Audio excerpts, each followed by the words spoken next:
శ్రీ సీతారాముల కళ్యాణం చేయించడం వల్ల ఎలాంటి దోషాలు పోతాయంటారు? సకల దోషాలు పోతాయి. ముఖ్యంగా ఏమిటంటే సీతారాముల కళ్యాణం ఎవరైనా చదివినా, ఆ ఘట్టాన్ని చదివినా, లేదు ఆ కళ్యాణాన్ని చూసినా కూడా పెళ్లి కానటువంటి వాళ్ళందరికీ కూడా పెళ్ళయ్యేటువంటి అవకాశం ఉంది. ముఖ్యంగా ఏమిటంటే సీతారాముల కళ్యాణం జరిగినప్పుడు ఆ అక్షతలు తలంబ్రాల్ని తెచ్చి దాచుకుని ఆ సంవత్సరం మొత్తంలో అయ్యేటువంటి శుభకార్యాల్లో ఆ అక్షతలు పెద్దవాళ్ళ చేత వేయించుకుంటే మంచిది. కొత్తగా ఆ సంవత్సరం పెళ్లి కాబోయేటువంటి దంపతులు ఆ అక్షతల్ని దాచుకుని వాళ్ళ తలంబ్రాల్లో పోసుకుని పెద్దల చేత ఆ అక్షతలు వేయించుకుంటే చాలా శుభకరంగా ఉంటుంది. మరి రేపేమో శ్రీరామనవమి, మరి శ్రీరామనవమి రోజు పాటించాల్సిన నియమాలు ఏంటంటారు? శ్రీరామనవమి రోజు మనం ఏమిటంటే ముఖ్యంగా ఎవరైనా సరే సీతారామ కళ్యాణాన్ని చేయించటం, లేదా చేసేందుకు వాళ్ళకి వీలు కాకపోతే గుళ్ళో అయినా సరే వాళ్ళ వంతు పాత్ర వాళ్ళు తీసుకోవడం, అక్కడ దానిలో పార్టిసిపేట్ చేయడం, అది వీలు కాకపోతే కనీసం కళ్యాణ రాముణ్ణి చూసి రావాలట. అంటే ఆ కళ్యాణం చేసుకున్నటువంటి సీతారాముల దర్శనం చేసుకుంటేనే కంటితో చేసేటువంటి పాపాలన్నీ పోతాయి అంటారు. వెళ్ళి అక్కడ అక్షతలు వేయించుకుని రావాలి. ముఖ్యంగా ఇంట్లో ఏమిటంటే సీతారామ లక్ష్మణ భరత శత్రుఘ్నులు ఉన్నటువంటి, అంటే పట్టాభిషేకం అంటారు కదా, అలాంటి చిత్రపటానికి కానీ విగ్రహాలకు కానీ దీపారాధన చేసి పూజ చేసి రామరక్ష పారాయణం చేసుకొని, వీలైనటువంటి వాళ్ళు రామాయణ పారాయణం చేసుకోవచ్చు, కానటువంటి వాళ్ళు రామరక్ష పారాయణం చేసుకోవడం, వడపప్పు పానకాన్ని ముఖ్యంగా నైవేద్యం పెట్టడం, పొదుగురికి పంచి వాళ్ళు తినటం లాంటివి చేయాలి. ఓకే అమ్మ, అరుణ అనే కాలర్ లైన్లో ఉన్నారు, వారితో మాట్లాడదాం. హలో హలో, నమస్కారం అండి. నమస్తే అండి. అరుణ పేరు మీద రిజిస్టర్ చేసుకున్నారు కదా? అవునండి. ఒకసారి బర్త్ డీటెయిల్స్ కన్ఫర్మ్ చేసుకుందామండి. చెప్పండి. అక్టోబర్ 18, 1984 అవునండి. మధ్యాహ్నం అవునండి. 3:30 అవునండి. రావులపాలెంలో పుట్టారు. అవునండి. అలాగే మీరు రిజిస్టర్ చేసుకున్న సమస్య భర్తతో సఖ్యత లేకపోవడం అని రిజిస్టర్ చేసుకున్నారు. అవునండి. మేడంతో మాట్లాడండి. నమస్కారం అమ్మా. నమస్తే అమ్మ. చెప్పండి, సమస్యను చెప్పండి.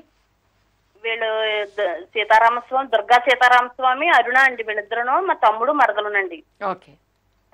వీళ్ళు సరిగ్గా ఇద్దరు కలిసి ఉండట్లేదండి. పెళ్ళయి 3 సంవత్సరాలు అయిందండి. జూన్ 4వ తారీఖు 2009లో అయిందండి. పెళ్ళి అయింది, మీరు చెప్తుంది కరెక్టే. ఇక్కడ కూడా జాతక పరంగా ఏమిటమ్మా, ఈ జాతకంలో కాంబినేషన్లో సాధారణంగా ఈ దంపతులు, అంటే అమ్మాయిది కుంభలగ్నం, సప్తమం వచ్చి సింహం, రవి అయ్యాడు. శనికి రవికి ఎప్పుడు పడదు, ఆ ఇద్దరు కూడా కలిసి ఇక్కడ ఉన్నారు ఇవిడికి.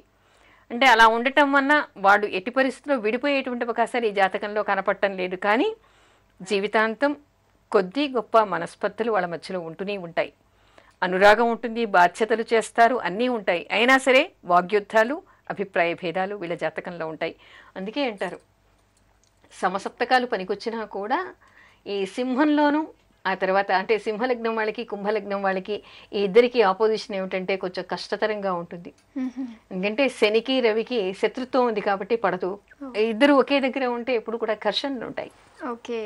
సో అయితే మరి వీళ్ళు చేసుకోవాల్సిన పరిహారాలు ఏమున్నాయంటారు? మరి చేసుకోవాల్సినటువంటి పరిహారాలు ఏమిటి? రవికి వీళ్ళు పూజ చేసుకోవడం, ఆ తర్వాత అమ్మవారి పూజ చేయటం, రామాయణం రామనామం చేసుకోవడం. కొంత ఇంకోటి ఏమిటంటే మనం కూడా మన ప్రవర్తనలో కొద్ది మార్పులు చేసుకోవాలి. దంపతులు ఇద్దరు కూడా కొన్ని మార్పులు చేసుకోవటం వల్ల ఘర్షణ తగ్గుతుంది. ఓకే, మరి విన్నారు కదండి. సో మార్పు అనేది ఇద్దరిలోనే ఉండాలని చెప్పేసి మేడం అంటున్నారు. సో మరి ఆ మార్పును పాటించండి మీరు కూడా. ఆల్ ది బెస్ట్ అండి. అమ్మ, చాలా మందికి ఒక అనుమానం ఉందమ్మా, రామకోటి ఎప్పుడు ప్రారంభించాలి, ఏ టైంలో రాయాలి అని చెప్పేసి, మరి దాని గురించి వివరిస్తారా?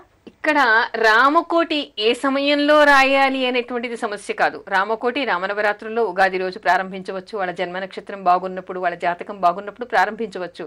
కానీ అన్నిటికంటే ఏమిటంటే చాలామంది 50 ఏళ్ళు వచ్చిన తర్వాత, 60 ఏళ్ళు వచ్చిన తర్వాత రామకోటి రాయడం ప్రారంభిస్తారు. అంటే రామకోటి రాయడం ప్రారంభించినప్పుడు ఒక్కొక్కసారి కొంతమందికి జీవితకాలంలో దాన్ని పూర్తి చేసేటువంటి అవకాశం లేకుండానే ఉంటుంది. అందుకని ఏం చెయ్యాలి? అసలు రామకోటి రాయటం వల్ల అసలు వాళ్ళకి జన్మ చరితార్థం అవుతుంది. సకల పాపాలు, సకల దోషాలు పోతాయి.